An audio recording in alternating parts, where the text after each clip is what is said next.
तो दोस्तों कुछ साल पहले तक इंडिया एक मैन्युफैक्चरिंग बेस्ड इकोनॉमी था। इसका क्या मतलब है कि मोस्टली मिडिल क्लास ज़्यादातर लोग ना मैन्युफैक्चरिंग में इन्वॉल्व होते थे, मतलब बेसिकली या तो एग्रीकल्चर करते थे, खेती करते थे, या फिर उनकी अपनी फैक्ट्री होती थी, या फिर उनकी अपनी दुकान होती थी। बेसिकली हर एक फैमिली के पास एक इनकम जनरेटिंग एसेट होता था, है ना। आज की टाइम की बात करें, मोस्टली लोग सर्विस बेस्ड इकोनॉमी में काम करते हैं, यानी कि ज़्यादातर लोग जॉब करते हैं, तो इनकम जनरेटिंग एसेट नहीं होता। इसका इम्प्लीकेशन क्या है? बेसिकली अगर कोई अर्निंग मेंबर उसकी डेथ होती है, तो पहले क्या होता था कि कोई फैमिली में आपके बाकी सारे लोग हैं, वो उस इनकम जनरेटिंग एसेट को देख लेते थे और पैसे कमा लेते थे। सर्वाइवल मतलब खतरे में नहीं था। आज की अगर बात करें तो अगर किसी इनकम अर्निंग मेंबर की डेथ होती है तो वो जॉब कर रहा था। अब ऐसा तो होगा नहीं कि अगर आप किसी कंपनी में इंजीनियर लगे हुए हैं और आप भगवान ना करे आपकी डेथ हो जाती है, मतलब तो आपके जो बच्चे होंगे उनको तो इंजीनियरिंग की नौकरी मिल नहीं जाएगी। उनको तो पहले पढ़ाई करनी पड़ेगी और दुनिया भर की मेहनत करनी पड़ेगी, फिर जाके उनको एक अच्छी नौकरी मिलेगी, है ना। अब देखिए, इस कुछ कारण से उसके अलावा सोसाइटी जो है काफ़ी इंडिविजुअलिस्टिक हो गई है। पहले लोग मिलके रहते थे, एक दूसरे का ख्याल रखते थे, आज वैसा नहीं होता।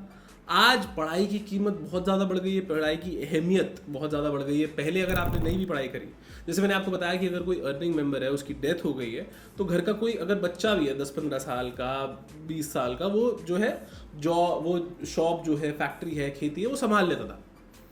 आज अगर आपका बिजनेस भी है तो आपका बच्चा पहले पढ़ाई पूरी करेगा, क्योंकि पढ़ाई की कीमत जो है, अहमियत जो है, लोगों को पता चल गई है और पढ़ाई करके ही सब कुछ होता है। आज बिना पढ़ाई के कुछ नहीं हो सकता, ठीक है। तो ये कुछ कारण है। इस वजह से आज आप अगर अर्निंग मेंबर की डेथ हो जाए तो फैमिली का सर्वाइवल बहुत ज़्यादा खतरे में होता है, ठीक है, मतलब इंश्योर नहीं होता। तो इसी यहाँ पे काम आता है इंश्योरेंस। इंश्योरेंस क्या होता है? इंश्योरेंस इज बेसिकली, जैसे आपने सुना होगा ना, भाई तुझे कुछ नहीं होगा, मेरी एश्योरेंस है। तो ये एश्योरेंस, इंश्योरेंस मतलब आपने किसी को पैसे दिए, जिसे हम कहते हैं प्रीमियम, और उसने आपसे कहा कि कोई बात ठीक है, अगर तुझे इस दौरान कुछ भी हुआ तो तेरी फैमिली को फाइनेंशियली कोई दिक्कत नहीं आएगी, इस बात की मैं तेरे को इंश्योरेंस देता हूँ। तो ये होता है इंश्योरेंस। आज हम बात करने वाले हैं टर्म इंश्योरेंस के बारे में। इस वीडियो में हम पूरे बारे में जानेंगे, सब कुछ जानेंगे कि आपको कौन सा टर्म इंश्योरेंस लेना चाहिए, क्या क्या बातों को ध्यान रखना चाहिए, कितना कवर होना चाहिए, ये सब बातें होंगी। इस वीडियो को एंड तक देखिएगा। सबसे पहले मैंने आपको बताया कि टर्म इंश्योरेंस क्यों जरूरी है। आई होप आप समझ गए हो कि क्यों जरूरी है, बहुत जरूरी है भाई। दूसरी बात जो हम करने वाले हैं कि कितना इंश्योरेंस ले, मतलब हम जैसे कि आज की अगर बात करें, मैं 28 साल का हूँ, अगर भगवान ना करे मतलब जो भी है, तो अगर कल को मेरी डेथ हो जाए तो मेरी घर वालों को कितने पैसे मिल जाए कि उनका सर्वाइवल चल जाए, और कितना चल जाए ये भी हम जानेंगे, ठीक है। तो देखिए, सबसे पहली बात, अब at any point of time आपकी कुछ लाइबिलिटीज़ है और आपकी कुछ रिस्पॉन्सिबिलिटीज़ है। तो आप ये चाहते हो कि आपके जाने के बाद भी वो लाइबिलिटी और रिस्पॉन्सिबिलिटी पूरी हो जाए। अब आप कहोगे कि यार लाइबिलिटी ना भी पूरी हो तो क्या दिक्कत है। लाइबिलिटी मतलब कि आपने किसी से लोन ले रखा है, मान लीजिए आपने कोई होम लोन ले रखा है, या फिर आपने कोई बिजनेस लोन ले रखा है, कुछ भी ले रखा है। तो कल को अगर आप नहीं रहे तो आप तो क्या कर रहे थे, ईएमआई बांध रखी थी, आपकी जो इनकम आ रही थी उसमें से आप देते जा रहे थे ईएमआई, बट अब वो इनकम बंद हो जाएगी। तो जो लोन वाले हैं वो आपके घर वालों के पास आएंगे, घर वालों को परेशान करेंगे, तो आप तो ये चाहते नहीं हो, है ना। तो आपका जो टर्म इंश्योरेंस कवर है ना, बेसिकली आपकी रिस्पॉन्सिबिलिटी और आपकी लायबिलिटी दोनों को कवर करना चाहिए। अब रिस्पॉन्सिबिलिटी आपको होगी कि यार कब तक और कितनी होती है मेरी रिस्पॉन्सिबिलिटी। देखिए, ये इंश्योर कर लीजिए कि आपके जाने के बाद कम से कम 15-20 साल तक आपके घर वालों का सर्वाइवल आराम से चल जाए, क्योंकि हम ये नहीं चाहते कि आपके घर वाले सिर्फ सर्वाइव करें, हम ये भी चाहते हैं कि वो थ्राइव करें। तो हम बात करते हैं कि कितना कवर होना चाहिए।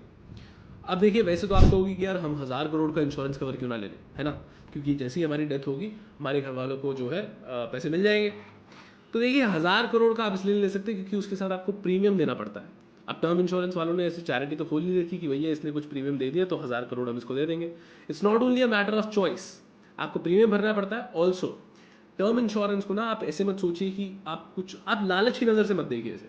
आप इसको बिल्कुल स्ट्रिक्ट नज़र से देखिए कि अगर मैं नहीं हूँ तो मेरी पैसों की कमी जो है इंश्योरेंस पूरी कर रहा है। तो टर्म इंश्योरेंस देते टाइम जो इंश्योरेंस प्रोवाइडर है वो भी आपकी इनकम, आपकी जो human value in terms of income निकालेगा। तो और वो कितनी होगी, वो आपकी इनकम जो एनुअल इनकम है उसका कुछ मल्टीपल होता है। तो अगर 1000 करोड़ का आपको मिलेगा ही नहीं, पहली बात तो ये कि आपकी इनकम थोड़ी बहुत कम है, ठीक है। कितना मिल सकता है, देखिए मैं अगर आपको कहूँगा, एक थंब रूल है, जैसे मैंने आपको बताया कि आप अपनी लाइबिलिटीज़ काउंट कीजिए, आप अपनी रिस्पॉन्सिबिलिटीज़ काउंट कीजिए, और आप इस हिसाब से लगा सकते हैं कि भैया इतना कवर मुझे लेना चाहिए। एक थंब रूल है, ठीक है। वो क्या रूल है कि आप अपनी जो इनकम है उसका 15 से 20 गुना अपना कवर रखिए। और आपका प्रीमियम उसी हिसाब से सेलेक्ट होगा। ठीक है, मैं इसके अलावा आपको ये बताने वाला हूँ कि आप कब लेना चाहिए टर्म प्लान। आप कहोगे यार कि कब लेना चाहिए, क्या मुझे जब खांसी आ जाए, जब मेरी उल्टी में खून निकले तब मैं टर्म इंश्योरेंस लूँ, या फिर मैं कॉलेज से निकलते ही ले लूँ, या फिर मैं जब मेरे बाल सफ़ेद हो तब लूँ। ठीक है, बहुत सारे बातें आती हैं। तो देखिए, जैसे ही आप पैसे कमाने लगते हैं ना, तो अगर आपको लगता है कि आपकी इनकम पे कोई भी डिपेंडेंट है, चाहे वो हो सकता है आपके पेरेंट्स हो या आपके स्पाउस हो या फिर आपके बच्चे हो, कोई भी, अगर आप उनका ख्याल रखना चाहते हो तो टर्म इंश्योरेंस ले लो, है ना। तो अब यहाँ पे बात आती है कि कितना कवर होना चाहिए। मैंने आपको बताया कि टर्म रूल है 15 से 20 गुना आपकी इनकम का। अब यहाँ पे आप कहते हो कि यार मैं ये तो बट चेंज होता रहेगा। अगर आप आज मान फर्ज कीजिए कि 15 लाख रुपए सालाना कमाते हैं और इसका 15-20 गुना देखें तो करीब आप देख सकते हो कि 15 लाख का 15 गुना हो गया 1.5 करोड़ मतलब जो ये 2-2.5 करोड़ के आसपास जो है 2 से 3 करोड़ के आसपास बैठ गया। ठीक है, अब आप कहते हो कि यार ये तो मैं आज कमा रहा हूँ, 15 साल बाद क्या होगा, 15 साल बाद मेरी रिस्पॉन्सिबिलिटीज़ भी बढ़ जाएंगी। 15 छोड़िए, आप 10-12 साल बाद आपकी रिस्पॉन्सिबिलिटीज़ बढ़ जाएंगी, आपकी लाइबिलिटीज़ बढ़ जाएंगी, आपका लाइफस्टाइल बढ़ जाएगा। आपने 10 साल पहले सोचा होगा आईफोन लेने का, सोचते हो कि यार आईफोन क्या चीज़ होती है, लेकिन आज आपके पास होगा आईफोन 15 प्रो मैक्स। मतलब आपका बेसिकली बात ये है कि आपका लाइफस्टाइल बढ़ गया होगा और आपका लाइफस्टाइल आगे भी बढ़ता रहेगा, आपके खर्चे आगे भी बढ़ते रहेंगे। तो यहाँ पे टर्म इंश्योरेंस में एक बढ़िया सी चीज़ आती है कि आपका कवर जो है, बहुत सारे टर्म इंश्योरेंस में आती है ये चीज़ कि आपका कवर जो है बढ़ता रहता है। मतलब अगर आपने जैसे लेट्स से कि आज लिया 2 करोड़ का टर्म इंश्योरेंस कवर, तो उसके बाद जैसे ही आपकी कोई नई लाइफ स्टेज आएगी ना, जैसे मानिए कि आपने शादी कर ली, तो वो ऑप्शन देते हैं कि आप अपना 50% कवर बढ़ा सकते हो। आपका पहला बच्चा हो गया तो इतना कवर बढ़ जाएगा, आपका दूसरा बच्चा हो गया तो इतना कवर बढ़ जाएगा। तो बहुत सारी ऐसे इंश्योरेंस पॉलिसीज आती हैं जिसके अंदर कवर्स बढ़ते रहते हैं along with your life changes. ठीक है, तो ये एक बात समझ में आती है। दूसरी बात, कब ले लिया हमने कह लिया, कितना ले लिया कर लिया। अब देखिए, जब भी आप टर्म इंश्योरेंस ले रहे हैं ना, तो आप अपना फुल डिस्क्लोजर दीजिए। देखिए, टर्म इंश्योरेंस एक ऐसी चीज़ है, जो भी आपने इंश्योरेंस कंपनीज का नाम बदनाम होते हुए सुना है ना कि वो होता है हेल्थ इंश्योरेंस में। टर्म इंश्योरेंस में आप किसी से भी ले, मतलब मैं ये नहीं कह रहा कि किसी से भी ले लें, बट जिससे भी लें आप फुल डिस्क्लोजर करें। आप अगर सिगरेट पीते हैं, आप अगर ड्रिंकिंग करते हैं, कुछ भी करते हैं, फुल डिस्क्लोजर करिए। और यहाँ पे बात आती है कि देखिए प्रीमियम कितना होगा। प्रीमियम कितना होगा वो आप किसी भी एग्रीगेटर की वेबसाइट पे जाके देख सकते हो। और ये प्रीमियम कम होता है टर्म इंश्योरेंस के केस में। ऐसा क्यों? क्योंकि टर्म इंश्योरेंस दोस्तों एक प्योरेस्ट फॉर्म ऑफ इंश्योरेंस है। अब आप कहोगे कि प्योरेस्ट फॉर्म क्या होता है भैया, दूसरे इंश्योरेंस क्या मेले होते हैं जो ये प्योरेस्ट है? यहाँ पे मतलब इस बात का ये है कि इस इंश्योरेंस में सिर्फ और सिर्फ इंश्योरेंस का ही मतलब वो है, तथ्य है, सब्सटेंस है। बेसिकली दूसरी चीज़ें होती हैं जैसे कि यूलिप आपने सुनी होगी, एंडाउमेंट सुनी होगी, उसमें इन्वेस्टमेंट के साथ इंश्योरेंस होती है। ये सिर्फ और सिर्फ इंश्योरेंस है कि अगर आपको किसी भी टाइम पे अगर आपकी डेथ होती है तो आपकी फैमिली को फाइनेंशियल असिस्टेंस हम देंगे, इस बात का इंश्योरेंस है। अगर आपको उस टाइम के बीच में, मतलब जिस एज के लिए आपने अपना टर्म इंश्योरेंस लिया, अगर उसमें कुछ नहीं होता तो आपको 1 रुपया भी वापस नहीं मिलता, वो आपके सारे पैसे वेस्ट हो गए। अब आप कहोगे वेस्ट कैसे हो गए? क्योंकि वेस्ट नहीं होते, मतलब काफ़ी लोगों को लगता है कि पैसे वेस्ट हो जाते हैं, वेस्ट नहीं होते। आपने इंश्योरेंस लिया था कि भैया मेरे को कुछ हो गया तो, ये डर होता है ना, मेरे को हो गया तो, उन्होंने आपका बस डर दूर कर दिया। उस डर के लिए उन्होंने भी थोड़ा रिस्क लिया ना कि अगर आपको कुछ हो जाता तो उनको पैसे देने पड़ते हैं, तो उसके वो पैसे ले लेते हैं। ठीक है, और बहुत सब लोगों से लेते हैं। ठीक है, तो ये चीज़ होती है। अब आप जब भी करेंगे टर्म इंश्योरेंस लेते जाएंगे, फुल डिस्क्लोजर करेंगे। और क्यों है ये? देखिए यहाँ पे ना हम बिकॉज ऑफ इंडियंस नीड, क्योंकि इंडियन हम लोगों को ऐसा लगता है कि हमें कुछ वापस में मिलना भी तो चाहिए इससे। इंश्योरेंस क्या होता है, हम काफ़ी लोगों को बहुत अब समझ में आ रहा है देर से। मैं भी कोई बहुत स्मार्ट बंदा नहीं हूँ, मुझे भी बहुत सारे स्मार्ट लोगों ने समझाया, फिर समझ में आया कि इंश्योरेंस जो है वो सिर्फ इस रीज़न की वजह से लिया जाता है। इसमें जब आप एक्सपेक्ट करते हो कि आपको पैसे वापस मिले तो आपका नुकसान ही हो जाता है। मैं बताता हूँ आपको कैसे। Just because of this need ना, इंश्योरेंस कंपनीज ने इंट्रोड्यूस किया एक रिटर्न कि आपका सारा इंश्योरेंस प्रीमियम जो है, अगर आपको नहीं होता कुछ भी तो हम वापस कर देंगे। इस बात का क्या मतलब है? क्योंकि इंश्योरेंस जो होता है ना, एक पीरियड के लिए लिया जाता है। जैसे अगर आज मैं 28 साल का हूँ तो मैं कहता हूँ कि मुझे 65 साल तक इंश्योर कर दीजिए, कि 65 साल की उम्र तक मुझे अगर कुछ भी होता है तो आप मेरी फैमिली को 2 करोड़ रुपए दे दीजिएगा अगर मेरी डेथ होती है तो। ठीक है, लेकिन अगर नहीं हुआ तो पॉलिसी वाले कहते हैं कि अगर आपको कुछ भी नहीं हुआ ना, तो आपके जितना भी आपने प्रीमियम ज़िंदगी भर दिया हम आपको वापस दे देंगे, है ना। और आप सोचते हो कि यार हाँ, मतलब हमारा प्रीमियम भी वापस आ गया, हमें कुछ हुआ भी नहीं। लेकिन इस चक्कर में आपका नुकसान हो गया। अब इससे होता क्या है, ये एक एड ऑन बेनिफिट है, ठीक है, ये बेनिफिट है ना, आपको कल को पैसे मिलेंगे, तो इसकी वजह से इंश्योरेंस कंपनी आपसे एक्स्ट्रा प्रीमियम लेती है। मैं आपको बता देता हूँ, अगर आप उस प्रीमियम को कहीं इन्वेस्ट ही कर देते तो आप बहुत ज़्यादा पैसे कमा लेते। एक्स्ट्रा प्रीमियम को इंक्रीमेंटल प्रीमियम है, लेट्स से कि अगर आप सिंपल पॉलिसी ले रहे हो तो आप 10 रुपये दे रहे हो, लेकिन आपने कहा कि नहीं मुझे तो वो रिटर्न वाला चाहिए जिसमें अगर मैं नहीं मरा तो मुझे सारे पैसे वापस मिल जाएंगे, तो आपका प्रीमियम लेट्स से 12 रुपये हो जाता है। तो ये 2 रुपये का जो इंक्रीमेंटल डिफरेंस है ना, ये आपकी किसी काम नहीं आता। क्यों? क्योंकि अगर आप इस 2 रुपये को कहीं और इन्वेस्ट कर देते तो आप बहुत ज़्यादा पैसे कमाते, जितने आपको मिलेंगे उससे ज़्यादा। और ये जो टर्म है ये सिर्फ इंडियन मार्केट के लिए इंट्रोड्यूस की गई है, स्पेशली इसलिए कि आपको हमको पैसे वापस चाहिए। That's not thing. Please understand the meaning of insurance. ठीक है, आपको समझ में आ गया? अब आगे बढ़ते हैं। देखिए, हमने बोला कि कितना चाहिए, समझ में आ गया, कब लेना चाहिए, जल्दी से जल्दी लेना चाहिए।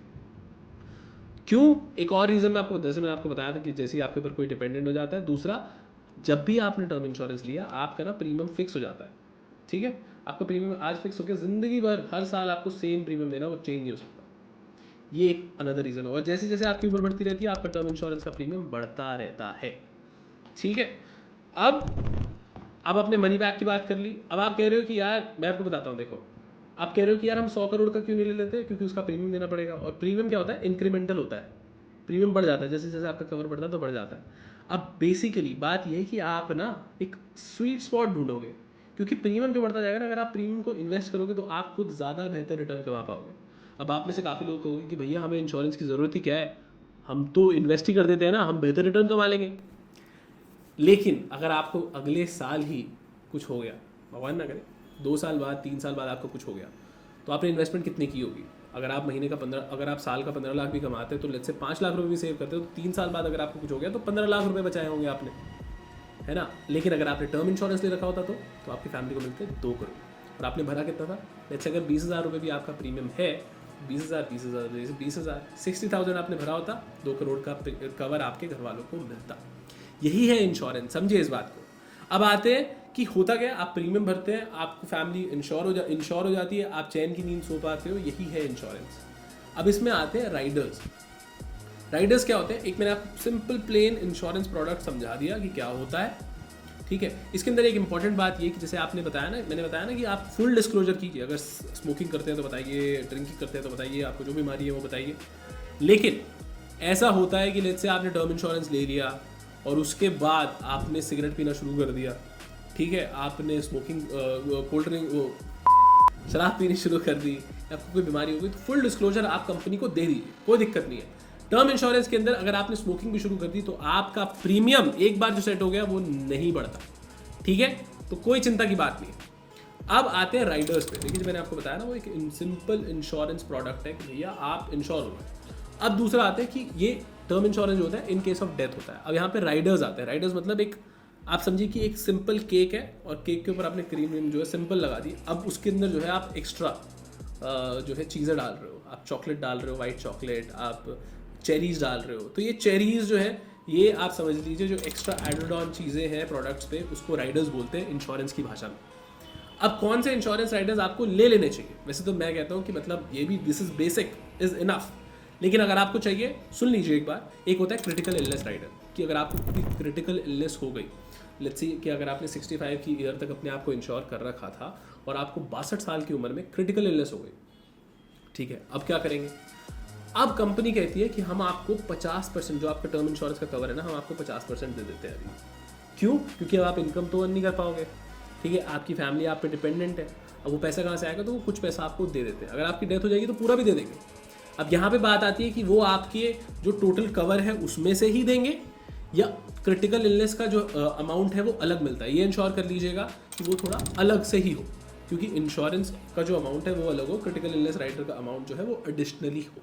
ये कौन बताएगा आपको? जो भी आपको इंश्योरेंस बेच रहा होगा, आप डॉक्यूमेंट्स पढ़ेंगे, आप फिगर आउट कर लीजिएगा।